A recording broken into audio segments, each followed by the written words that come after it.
You heard it here first. Bitcoin is going to zero. Zero. When it comes out, zero.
You have been a big bull on Bitcoin. Yeah. We had some folks that some people know on our show earlier this week. Becky was out in Omaha. I want to show you what they had to say if we could roll the tape on Bitcoin from Mr. Munger and Mr. Buffett. The asset itself is creating nothing. I think it's a scumball activity. I would short it if there was an easy way to do it. One of them was calling it a scumball activity. The other saying, Bill Gates saying he would short this thing if he could. And you're saying they're all wrong. Yeah. Explain. Well, look, not everybody is right all the time. And I think we have to acknowledge that we all have biases. And look, I'm a disciple of Buffett and Munger. And one of the things that they have said for years, which I believe, is you define a circle of competence and you stay within it. And I think it's been clear in his entire investing career that technology is not in his circle of competence. And so the only technology name that he's owned is Apple. I mean, you could claim that IBM was a technology company. That's borderline. It's out of that. That didn't work anyway. Right. And Apple, I was thinking that if he got in Bitcoin, if he eventually got in Bitcoin when he eventually got into Apple, it'd already be at $1 million probably. Probably. I've been in the Bitcoin market since 2012. And I feel like I'm in two different universes. I need a passport to go between the Bitcoin world and my regular world. These are not the same people. And what I would tell you is the people that owned Bitcoin in 2012 all the way up to now, the majority of those people view it as a hedge to the traditional financial infrastructure. Whether that's true or not is unclear, but that's how we've all viewed it. Separately, what Joe says is absolutely right. There's a big difference between correlation and liquidity. And the reality is all of these financial assets in the traditional markets are fundamentally correlated. We saw that in 2007. Everything broke down. Things that we thought were hedges went away. And so I think it's really important to not forget what happened there. So in 2018 or 19, heaven forbid we go through another cataclysmic financial event, we are going to see the same fundamental correlation. And so again, I ask, why would it not make sense to have a non-correlated hedge? Bitcoin and the underlying technology is here to stay, so it's not going anywhere. I think you're going to see the price of Bitcoin skyrocket again. I think people are very bullish on it, and I think what's going to drive it is regulation. People know that you have to regulate inevitably electronic exchanges, and so you're going to see a regulation. The closer we get to that, it's going to go way up, it's going to get regulated, and it's going to go back down. So I think it's a great investment if you're a speculator. Just don't want to get caught on the wrong end of that, because as quickly as it's going to go up, as soon as regulation comes in, it'll be good for it long term, but it'll come way back. We had this little thing called 1929 crash, and then it was a series of policy mistakes in 1930 that caused a garden variety recession to become the Great Depression. So fast forward to today, for the last 2 years, kind of like 27 to 29, people were saying, oh, this could never end. The Fed has eradicated the business cycle. Back then it was called the Roaring 20s. And here we had kind of this roaring environment where everybody was getting rich and tech multiples got back to where they were in 2000 and even worse.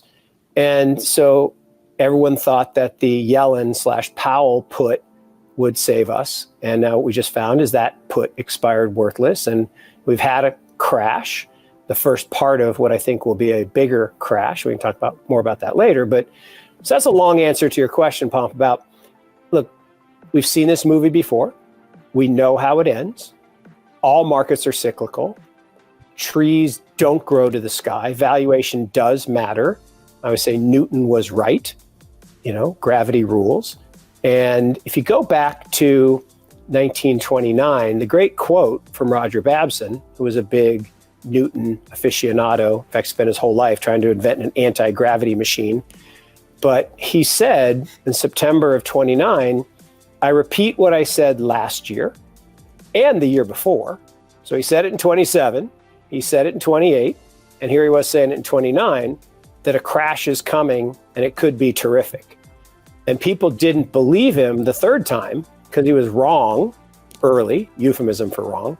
He was wrong in 28, he was wrong in 27, but he wasn't wrong in 29. And so just because you're wrong or early doesn't make the actual prediction wrong.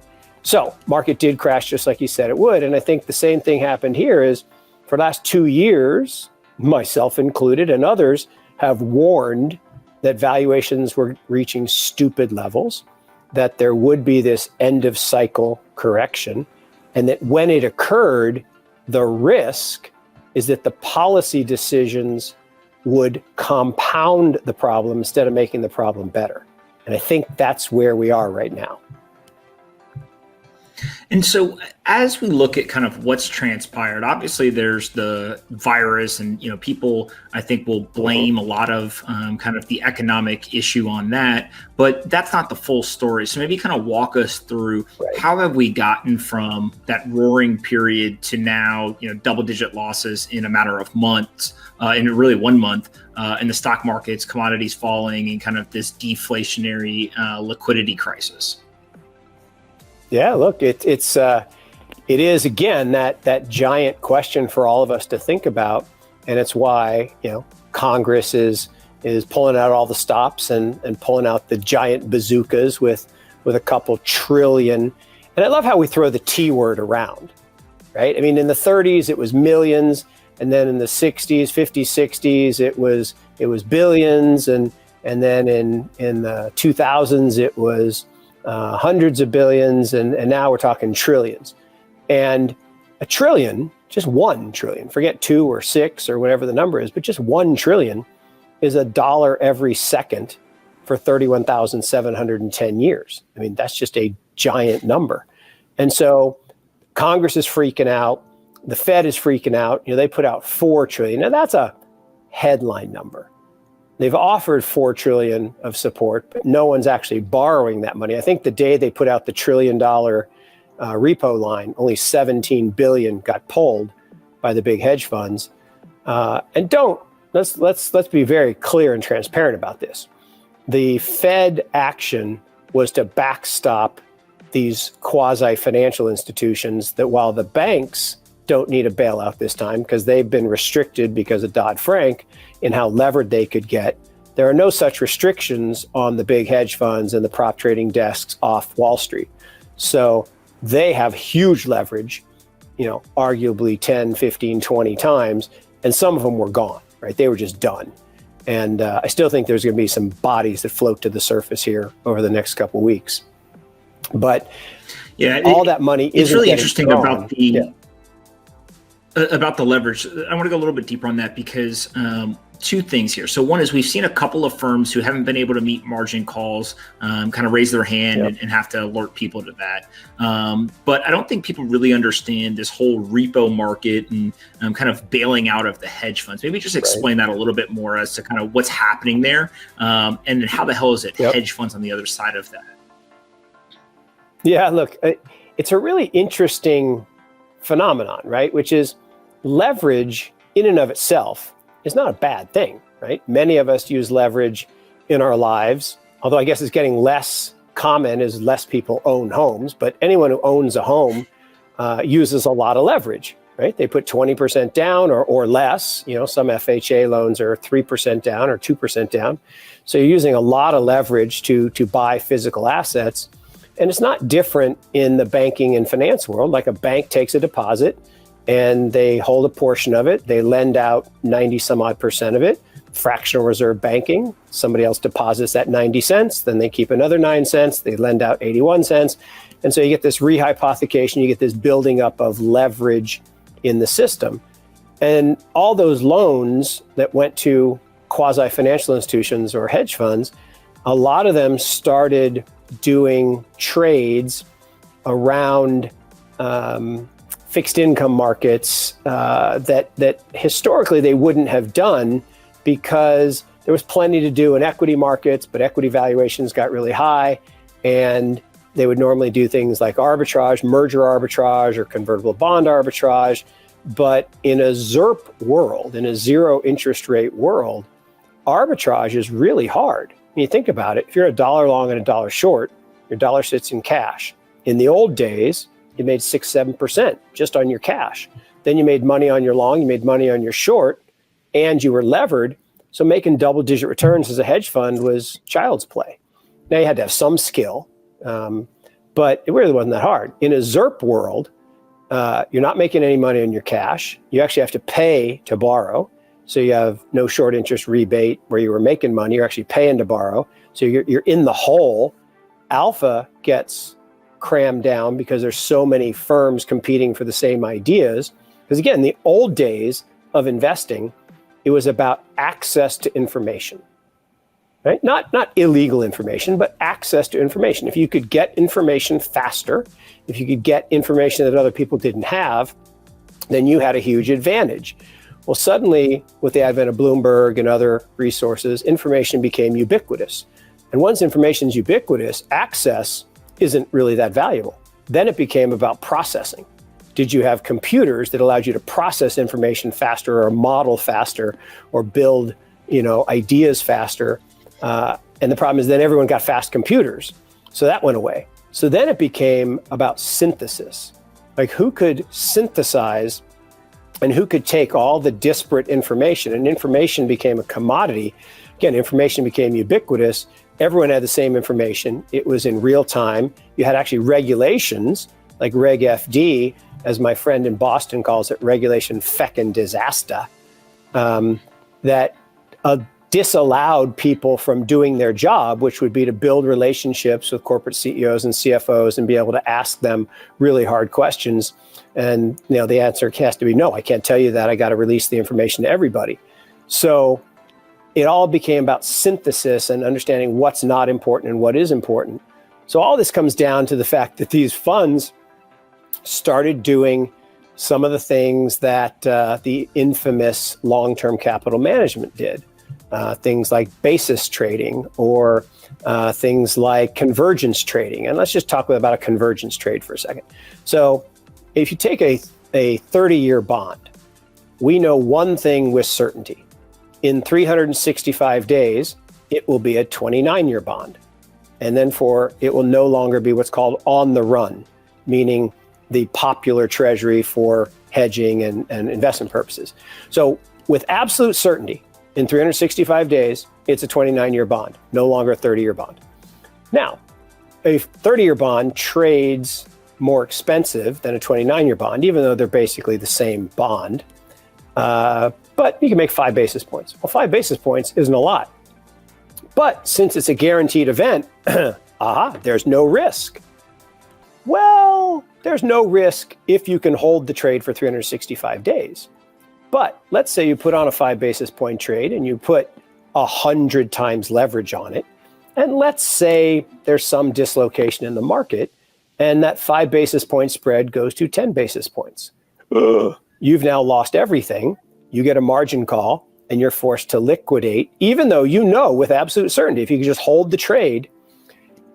So that was one type of thing that started to blow up. But then there are these other bonds that people were buying in the hedge fund space, where there's what's called mark-to-market risk, which is, if you think about liquid tradable senior debt, bank loans, senior secured loans, investment grade bonds, they should trade at par, right? You're going to get your money back. They shouldn't trade at a discount.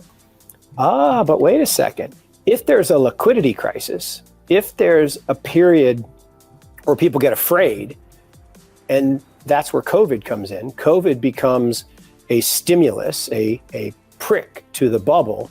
It's not the bubble itself, but it's the pin to the bubble. And suddenly people are fighting for liquidity and they get a margin call on their equities. Well, when you get a margin call, you're not able to sell what you want to sell. You sell what you have to sell. And so some of these bonds that were very, very safe suddenly gapped down. So you had, senior secured bonds that suddenly should trade at 99 or 100, suddenly trading at 90. Well, if you own those with cash, no big deal. Oh, but if I own them with 10 times leverage, I just lost all my equity.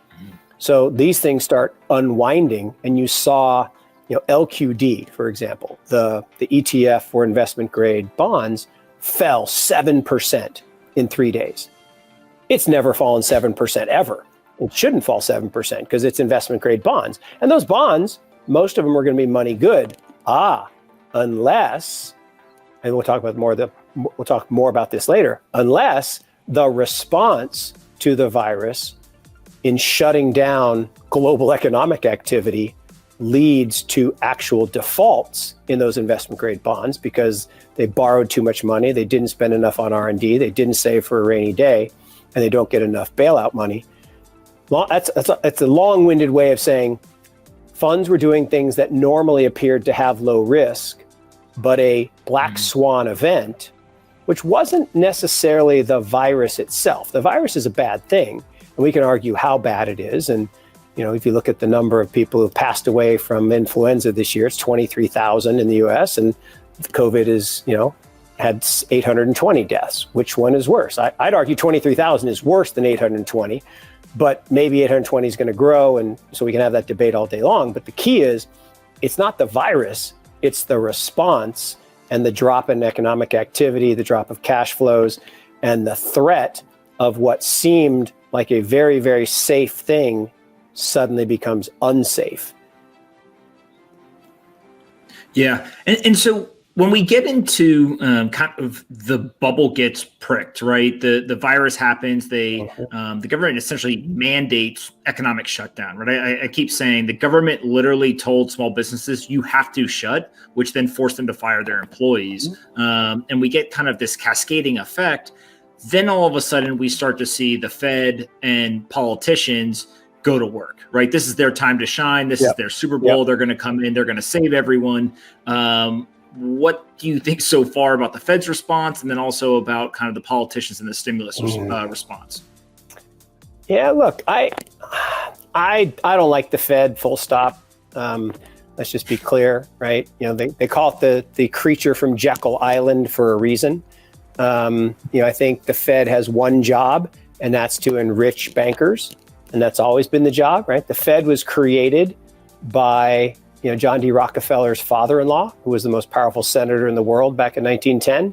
And, John D. Rockefeller, Titan, and JP Morgan were good buddies, and they didn't like the competition from these trust companies that were coming up in the banking system. And so they had this plan to create a lender of last resort to support the banks and make sure they'd never have a bank crisis again and runs on the bank. Although I'm sure everybody saw the video of the head of the FDIC saying, please don't take your money out of the bank, else there'll be a bank run. Could you trigger a bank run any better way than saying that on live television? Crazy. And now it's gone viral on the internet, makes it even worse. But the Fed, their response is always predictable. The Fed has one job, and that's to enrich bankers. So they don't care about the little guy. They don't care about corporations. They care about banks. And so if you think about it, Fed funds, who borrows at Fed funds? Do you borrow at Fed funds? Do I borrow at Fed funds? No. Banks borrow at Fed funds. And what do banks do? They borrow at Fed funds.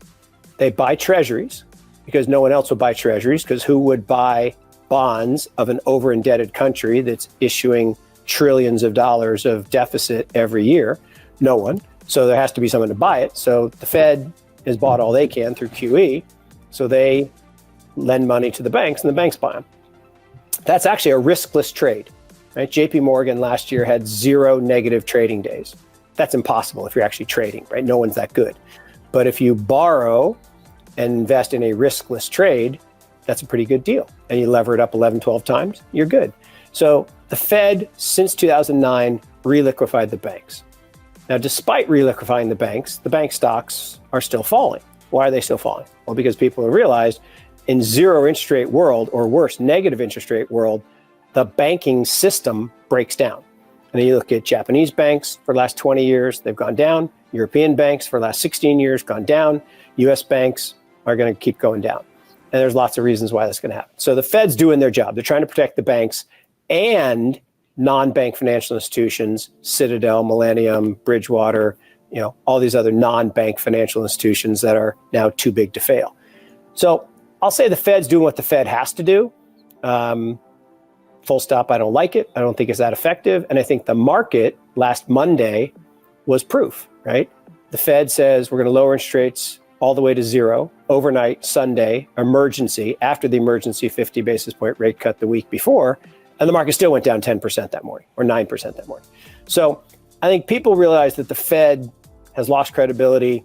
I call it, hashtag Fed in a box. They have no choice but to do what they're doing. And they're going to print as much money as necessary to keep the system liquid. But therein lies the problem. We don't have a liquidity crisis. We have a solvency crisis, or a potential solvency crisis. And just like in 2009, liquidity can't solve a solvency crisis.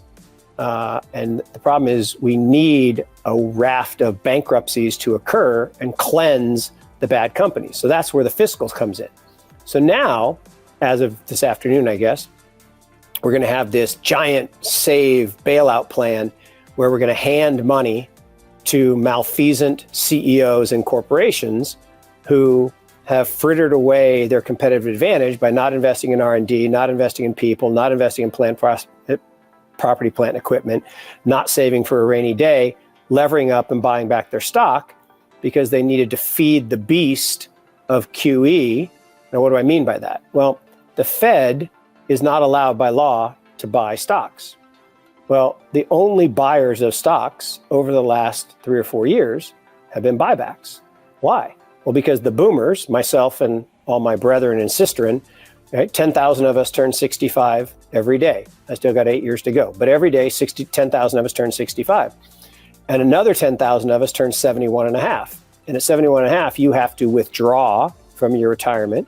And so $1 trillion has to come out over the next 17 years. Each year, that's 17 trillion with a T, has to come out of stocks, some bonds, but mostly stocks, out of 401k plans and retirement plans. So that was a negative drag. It also turns out that 65 to 85-year-old people don't like stocks. They like bonds.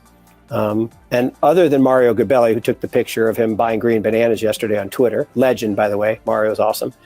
Most people don't really want to plan for the future. They want the now. They want to have money now. So there's demand for stocks went down other than buybacks. Well, why did buybacks go up? Well, the Fed, unlike the Bank of Japan or the Swiss National Bank, which are allowed to buy stocks, isn't allowed to buy stocks. So what they did is they cut a deal. They called all the corporate chieftains, and Buffett, anything that Buffett owned was now suddenly going to be given a massive tax cut. In exchange, you can't do R&D, you can't buy new facilities, you can't hire more people, you have to buy back your stock. And so Apple, my favorite one to pick on, has the same profits as 2015, yet their earnings per share, quote unquote, air quotes, is up 20% because they retired a bunch of shares. Well, who bought Apple 5 years ago? Oh, Warren Buffett, but he said he hates tech stocks. Well, they're not a tech stock anymore. They're a mature business that is milking a cash cow and buying back their stock to fabricate artificial earnings growth. So you have that happening all over. I call it stealth QE. That now stops because prices are falling. So now you got the last buyer of stocks gone. Companies are flailing and they're saying, well, now you got to help me, government. So what does the government do? Whoever paid the most into lobbying is getting the biggest check. And I thought the great calculation someone put out there is if you just divided the total number by the total number of people in the US, excluded babies and just talked about adults, it's about 58,000 per household. we're getting checks for $1,200 each plus $500 for our kids, 3.14 people. That's about $2,900. Where's that difference from $58,000 and $2,900 going? Oh, Wall Street executives, hedge fund managers, and people like BlackRock who are going to get to manage these big funds that are created. Call me cynical, but I think that sucks. Yeah. One of the things that's really interesting kind of as we go through these economic cycles is the people who are hurting the most, right? And I think where I have the biggest problem is the everyday American citizen and the small business. A lot of this economic cycle, they don't even have a fighting chance, right? If you think of what the government basically did is they said, you have to shut down. And so, if I walk down the street in New York City and we're talking 70+% of the businesses are closed, right? And it's not because the economic cycle got so bad that they couldn't survive, or it's not that, we have a little bit less demand and we just mismanaged our cash. It's that, no, the government mandated that I shut down. And therefore I went from whatever revenue I had to zero overnight. Of course, I have to fire my staff. I can't survive, etc. But what's hilarious to me is at the same time that the small businesses are getting shut down and not really getting nearly as much relief, the companies that are getting these huge bailouts, they're still operating. The airlines are still flying. Yes. Now there's less demand, right? There's all these issues, but the government didn't shut them down. And so it just feels like there's a mismatch both in the treatment of who has to shut down and who doesn't. And then on top of that, who's getting what in these bailout packages or these relief packages.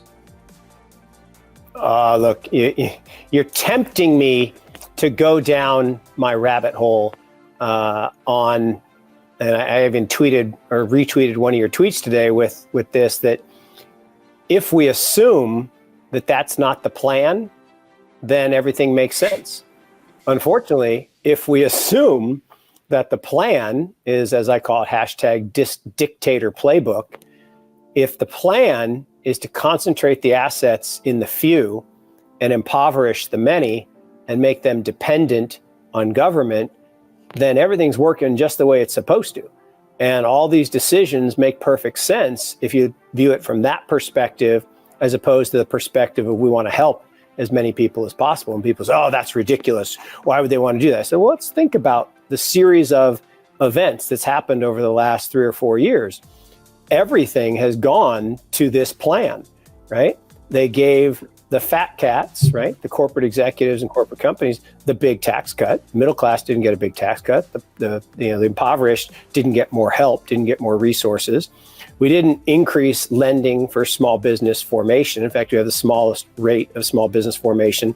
Part of that's related to housing. Not as many people can afford housing, so there's not as much home equity, which is a big source of financing new businesses. So there's all these things that point to, wait a second, if I'm trying to consolidate wealth in my own family, in my friends, what we call crony capitalism, in the biggest contributors to my campaign, just to go completely down the rabbit hole for a second, someone said, it's weird that we haven't identified the companies that would provide the drug to combat COVID-19, and particularly ARDS, the Advanced Respiratory Distress Syndrome, which is, it's not the virus actually that's killing people, many of the people, it's actually the response, the immune response of the body to the virus itself, which actually can be controlled with this drug that Korea used to, lower their death rate, and other countries have used. And, my cynical view was, well, none of the drug companies were able to pay off the amount to be the sponsored drug. Back, if you go back to 2003, it was very interesting. Remember the anthrax scare? And, we were all supposed to take Tamiflu. Well, it turns out the reason Tamiflu was, not Tamiflu, Cipro. The reason Cipro was stocked by the military and everybody was supposed to stock up on Cipro was Donald Rumsfeld was the chairman of that company. There are plenty of other companies that made similar type drugs, but Secretary of Defense was the chairman of the company. How does that work? So I think we're seeing many of the same problems today, in that we have interested third parties, we have conflicted third parties, we have people making decisions based on their own pocketbook. And I actually believe, unfortunately, that the plan is just like in the 30s, to create as much disparity between the haves and the have-nots. So the greatest income inequality in history up until last year was in 1929, 1930, right before the Depression. And it got worse during the Depression. Same thing I think is happening now, is we have this massive inequality. And if you actually push the economy into depression, and people say, that's ridiculous, that could never happen. I don't know. It's possible. Anything's possible. But if that actually is the plan, then what it does is it creates an environment where the rich stay in power, all the wealth flows up because they have to print money to devalue the currency, which inflates scarce assets like real estate, fine art, collectible cars, and stocks. Remember, 49% of people in America don't own stocks at all, right? Not only do they not own trading stocks, they don't own anything. They don't have a pension. They don't have a retirement account. They can't even come up with $400 to pay an emergency bill. And now you got restaurants who have 16 days of cash who have been forced to shut down. And I'll give you the example, and I shouldn't pick on this guy, but it just made me so angry when I watched him. So the commissioner of basketball gets up saying he's canceling the season. And he's looking so, social justice warrior, and I'm such a great guy. And I'm thinking to myself, yeah, that's great. But what about all those vendors with all their hot dogs and hamburgers and Coca-Colas and T-shirts they've paid for?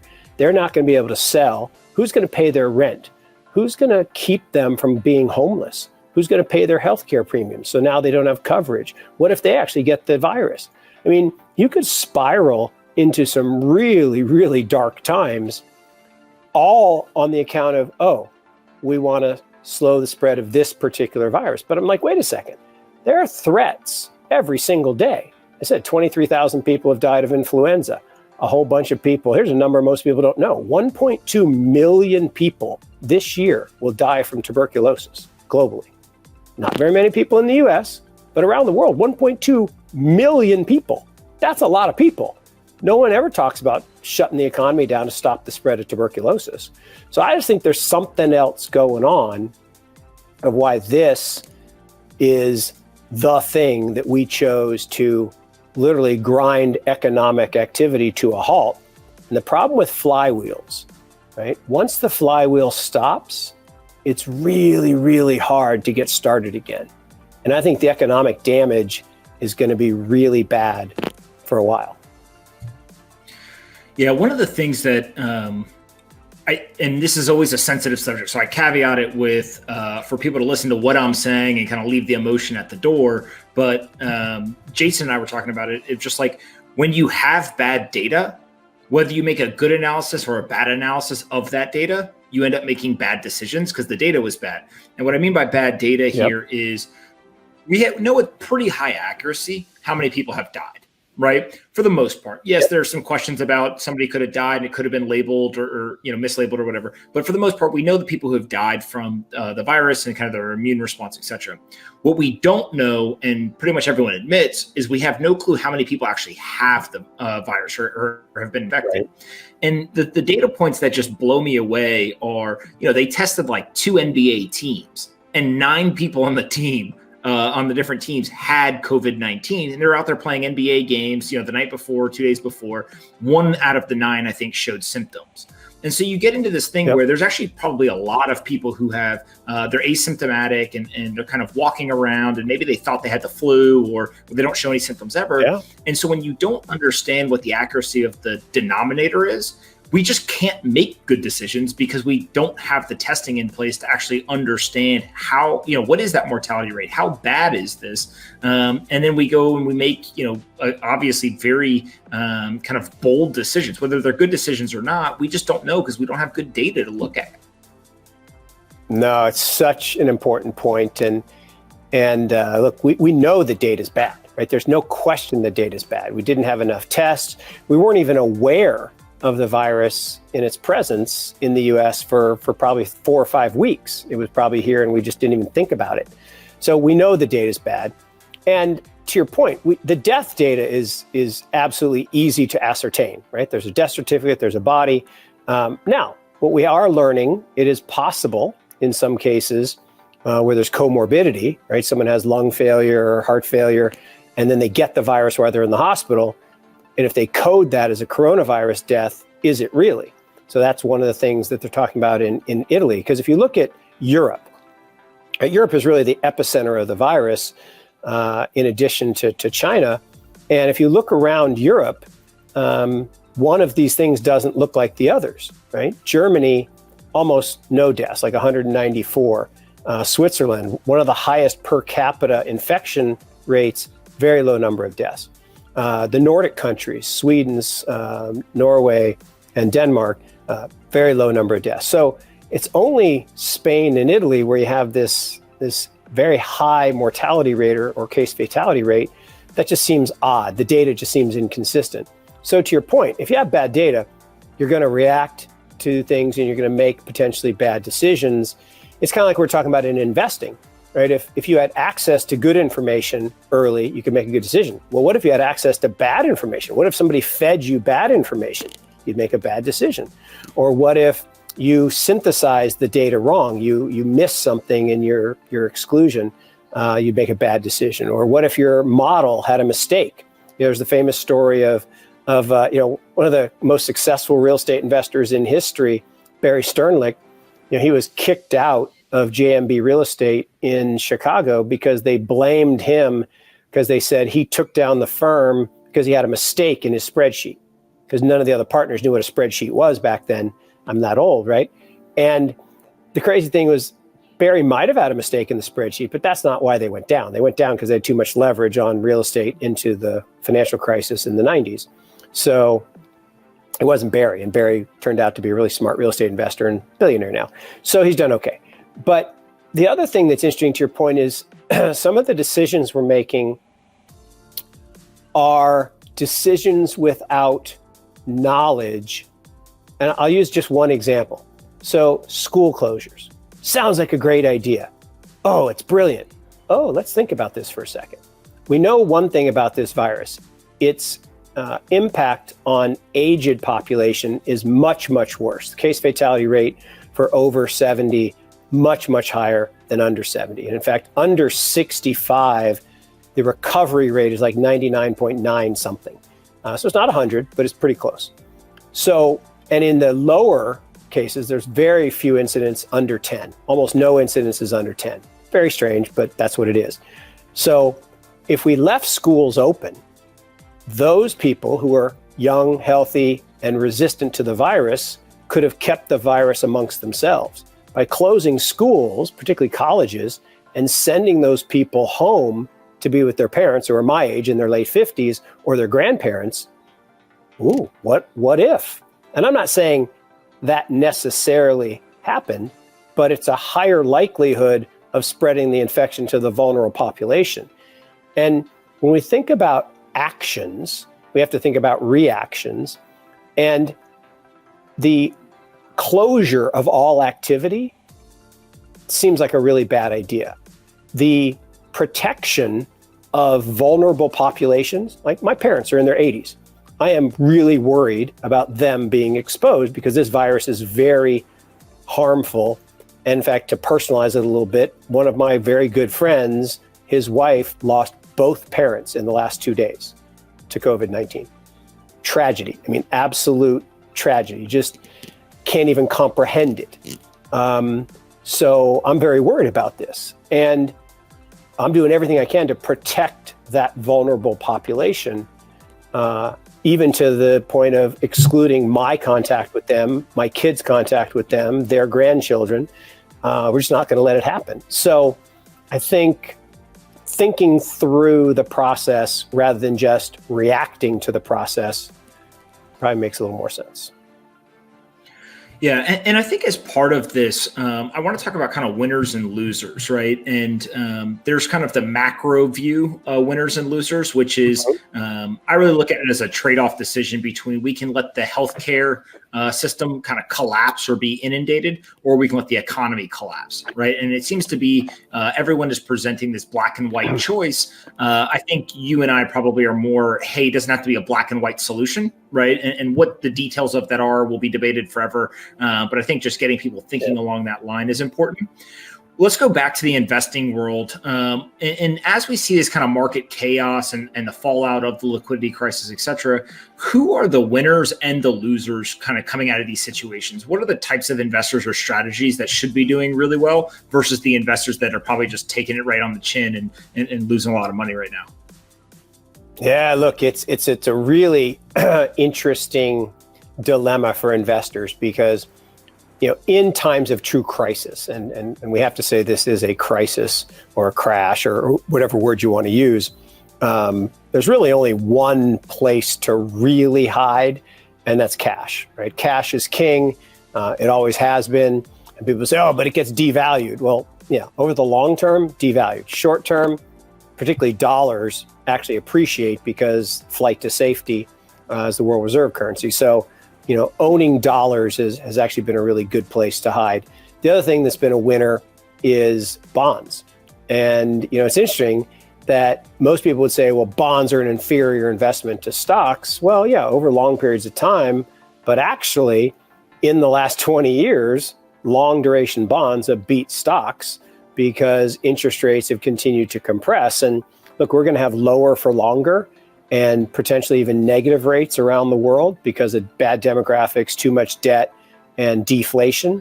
So long duration bonds are probably still a pretty good place to hide. And in fact, maybe one of the best places would be Chinese long bonds because they have the highest yields around the world, and they're going to zero too because they've got banking liabilities and bad debts, from their shutdown that are going to ripple through their economy. So there's going to be some significant need for them to lower interest rates. So beyond that, let's think about, the losers. The losers are clearly over-leveraged companies because they're not only going to have a liquidity crisis, but they're going to end up with a solvency crisis. And we got lots of examples of those. You have the highest level of corporate debt in American history. And everybody thought that was great as long as interest rates were low and the cost of carry of the debt was low. But no one anticipated a demand shock of epic proportions that would cause this type of come to Jesus moment for these companies. So I think, unfortunately, as we talked about earlier, the most egregious offenders are the most well-connected, and they're actually going to get helped, where the people who didn't do anything to cause this problem, they operated with prudent leverage, normal business activities, small, medium enterprises, they're going to get crushed because the money's not going to get there fast enough. It's not going to be big enough. And there's too much red tape to get those loans. Whereas the Fed gives loans to hedge funds directly. So that doesn't make any sense to me. So the other thing is, Mark, so you've obviously sat in the asset allocation seat and the investor seat. Maybe help us understand how endowments, pensions, foundations, et cetera, how those investors are thinking about the market situation right now. Look, I think the big question for institutional investors is they make most of their returns on the big picture decisions from an asset allocation perspective. Should I be in stocks? Should I be in bonds? Should I be in currencies or commodities? Should I be real estate or private investments, venture capital? And so all those big picture decisions are usually coded into strategic investment policies. They don't change that often. Hopefully, the institutions exercise discipline, coming into year end with the big move in U.S. markets, and they thought about rebalancing. And then there's the second order decisions, for the big asset classes to within equities. Do I want to be in U.S. equities, Japanese equities, emerging market equities? Do I want to be in small caps or large caps or value or growth? And then there's other decisions on geographies and stage, for example, in venture capital. Do I want to go early stage or seed or late stage or growth equity? So all those decisions are pretty hard coded. Times like this, it really comes down to the manager selection. So there's asset allocation, manager selection, portfolio construction, and security selection. I'll say 85% of the returns come from the first three: the big picture asset allocation, which managers you pick to manage those assets for you, and then how much you give to each manager. Let's say you pick 10 managers. Do you give them 10% each, or do you give 50% to one because they're awesome and you give 5% to the others? And then security selection kind of gets outsourced to the managers. In these crises or these fast-moving markets, those decisions, should I buy United Airlines or American, because which one's going to get bailed out, those decisions are out of your hands as an allocator. So you have to trust that the managers you picked are well suited to the environment.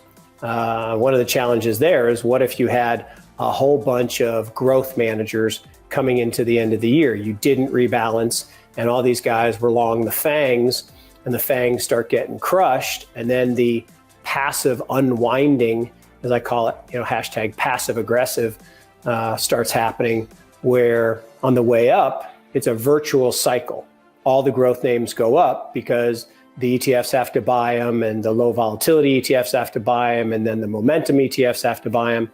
Well, on the way down, reflexively, back to Soros and reflexivity, that virtuous cycle turns vicious, and everybody has to sell. And you don't care what the price is, you just have to sell. And there's liquidations, and you kind of saw that happen at the end of the day in the markets today. Is everything looked great up until the last 15 minutes when the ETFs were forced to sell because they had a bunch of sell orders. So they don't get to think, they don't get to say, oh, I think Facebook is cheap here. They just have to sell. So I think it's really hard for institutions to be tactical at these crises time, particularly when they happen fast, right? If you go back, to 2000, 2001, 2002, we had 2 years to kind of get ready for the downturn in distressed debt. And we could go out and give Howard Marks some money, and he could get Bruce Karsh together, and they could go look for all these great companies that were going to default on their debt in 2002. And then it took them 6 months to default and go through bankruptcy. And we had the chance to buy in, and it was great. We made huge returns. You come to 2008, 2009, you had about 11 minutes at the bottom to try to allocate resources and find the managers and go buy the bonds, because as soon as they announced the big QE, all those things bounced off the bottom. And I think the same thing is true today. I mean, look what happened in the last 2 days. Is they start talking about the deal in Congress on Sunday. They actually haven't passed anything, but in anticipation, you had stocks like Boeing and the airlines bounce 50%. Impossible for an institution to take advantage of that by and large. I mean, there'll be some that trade around the edges, but you have to hope that your managers were well suited. The challenge is, at what point does a growth manager vary into the value space and buy things that went on sale? Or do they stick to their discipline and do what they're supposed to? And did people have enough foresight? I mean, we had some, I'll call it luck, maybe there's a little skill, but we had added a manager, famous on Twitter, John Hempton from Bronte Capital. We added him in a big way at the end of last year. And people kind of looked at us funny, like, what are you doing giving him money? He had a crappy year this year. Like, yeah, but his long-term track record is great. You want to add those managers precisely at the time that they have a tough short-term period, because mean reversion says they're going to do well. And, through Friday, they were up 8% with the market down almost 30. So you make back a lot of underperformance in a hurry if you were willing to buy value when nobody else wanted to. Now, that's just one example. We've had plenty of other mistakes, but I think your question about how does an allocator, how does an investor think about these types of times, I think it all depends on speed. We've all been conditioned by social media, by what I call nowism. Everything's about right now, right? Nobody thinks long term. Everything's about what happened 15 minutes ago or 15 seconds ago. And nobody's taking time to step back and say, what is this response to the COVID threat going to do to economic activity? Okay, probably going to be negative. Well, what's that going to do to earnings? Probably going to be negative. How much of the stimulus money is going to help the solvency problem of a lot of these companies? The liquidity may help, but the solvency problem doesn't get solved. How are we going to restart demand? How are we going to fix the oil war between Russia, Saudi, and the U.S., the shale war? All these things we should step back and think about them.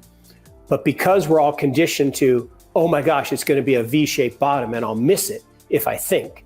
It's like the famous scene from Top Gun, my favorite movie of all time, where they're sitting in the pre-flight room and they're reviewing Maverick's flying, and Charlie says, Maverick, you go to a split S. What were you thinking? And he says, you don't have time to think up there. If you think, you're dead. Like, such a great line. And then the guy behind him says, gutsiest move I ever saw. So that's kind of where we are, is people have been conditioned that you can't think, that you can't step back and think long term, that you've got to react, because every bottom in a upward market is BTFD, buy the freaking dip. That, I think, broke down in February. And now I think it's STFR, sell the freaking rip. And every time you get a big move up, I think you should be selling into it and accumulating cash to buy at the real bottom. And it was funny, someone asked me the other day, so when should I buy? You told me to get out, I got out. I'm really thankful, I appreciate, you helping me make money, but when do I buy? And I said, well, one indicator, and I'm not actually a huge fan of Mr. Buffett like some people are, but I do think he's a great buyer of bottoms. And when he buys, that's a good time to go in. He hasn't bought yet.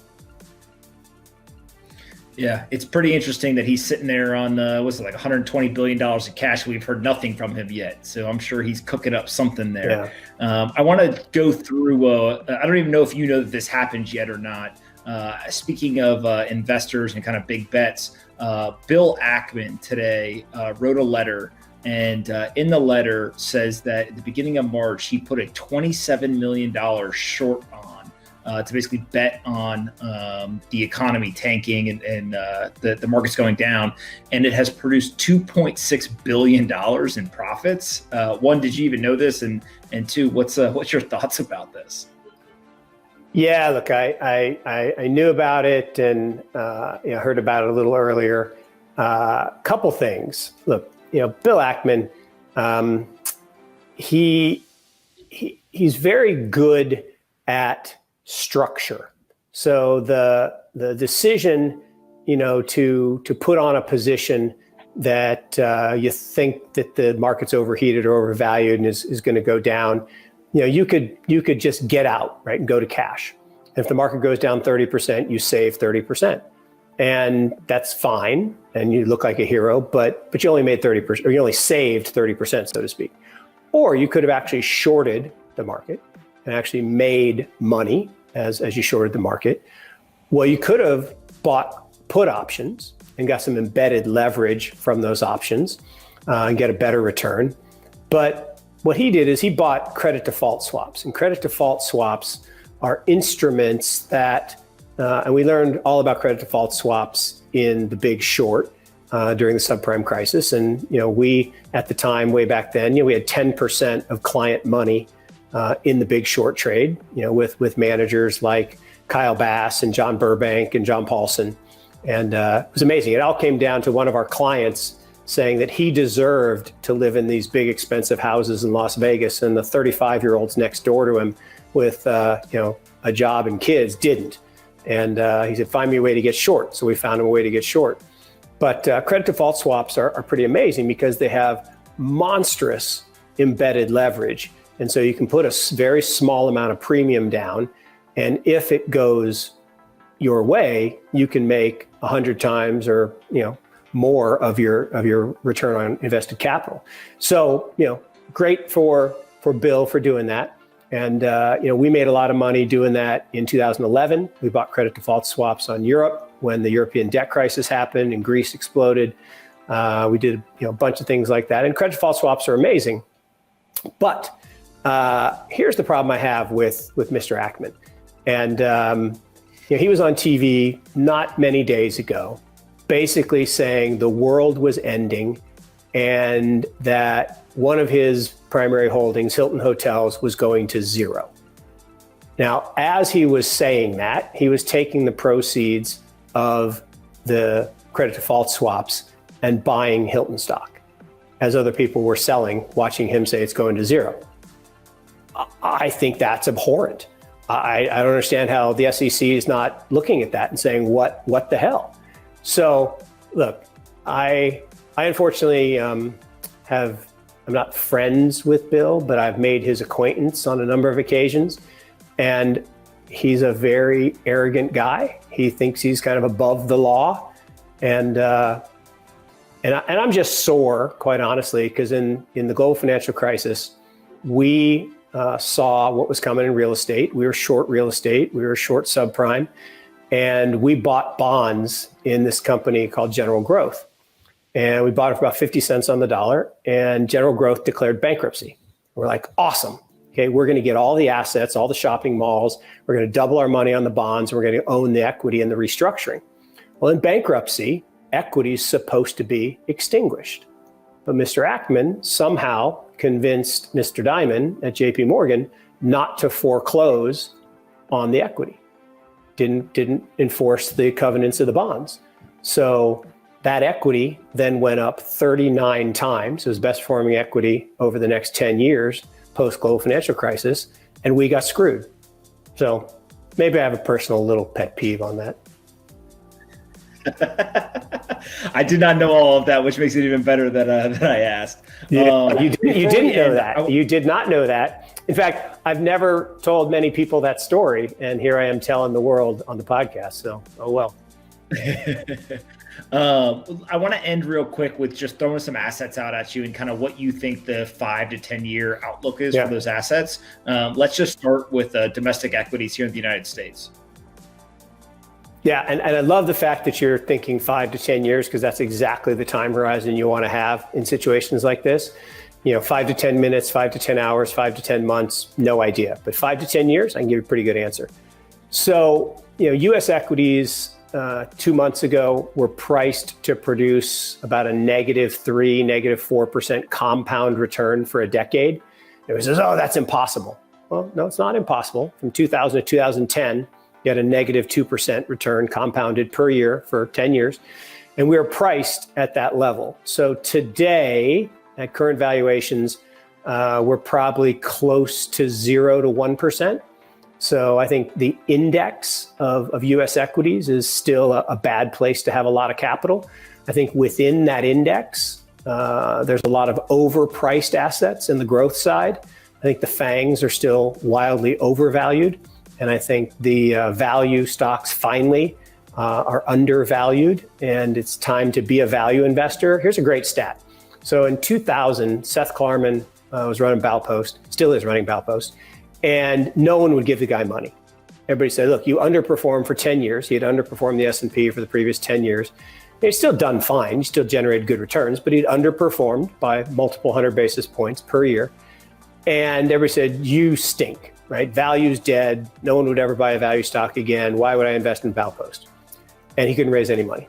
So for the next 10 years, the U.S. equity market was negative, and he compounded at 17.8%, compounded per year for 10 years. It's a big ass number, technical term.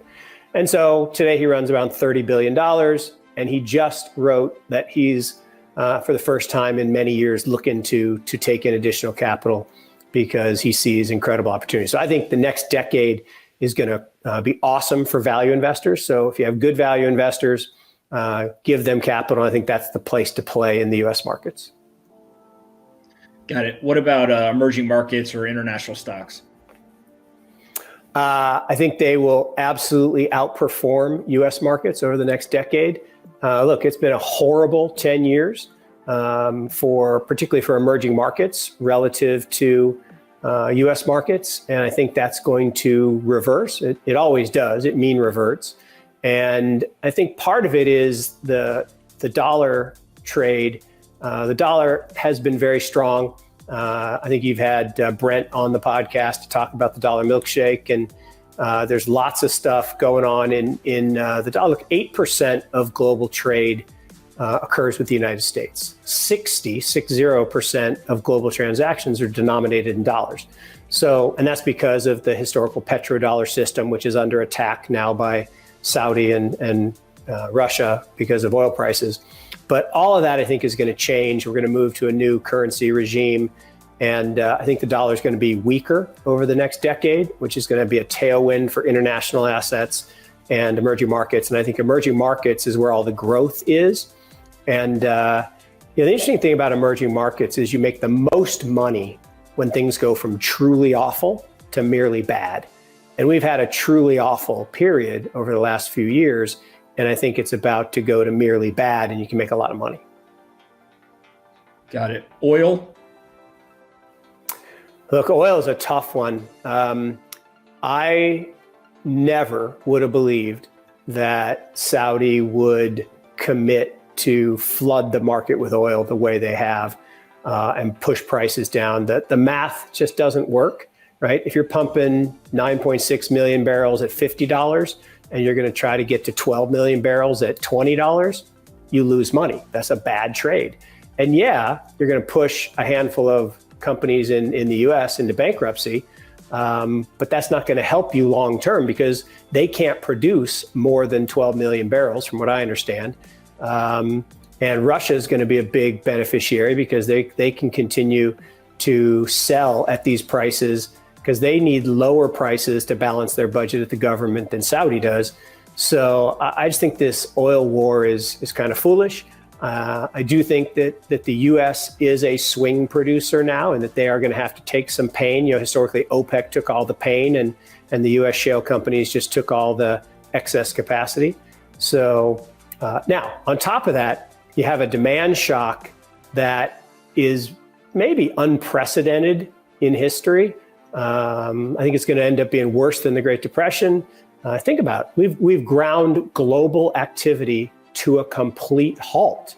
And it's not just in the United States. We had a conference call with a client this morning, someone from France, someone from Switzerland, someone from Denmark, and they were all talking about how it's just ghost town. No one's moving, no one's transporting goods, services, and that's going to be maybe as much as 5 or 6 million barrels a day of offline demand that look, if I was China, I'd be scooping up oil as fast as I can, and I'd be building oil tankers to build up my SPR and take advantage of these low prices.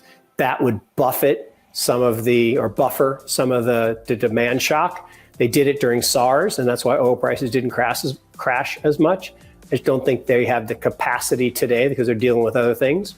So I think oil is going to be lower for longer. I think Russia definitely is trying to put the screws to the shale business, as is Saudi. And the whole idea that we're still aligned with Saudi Arabia, we could do a whole podcast just on that. Makes no sense to me. Bonds?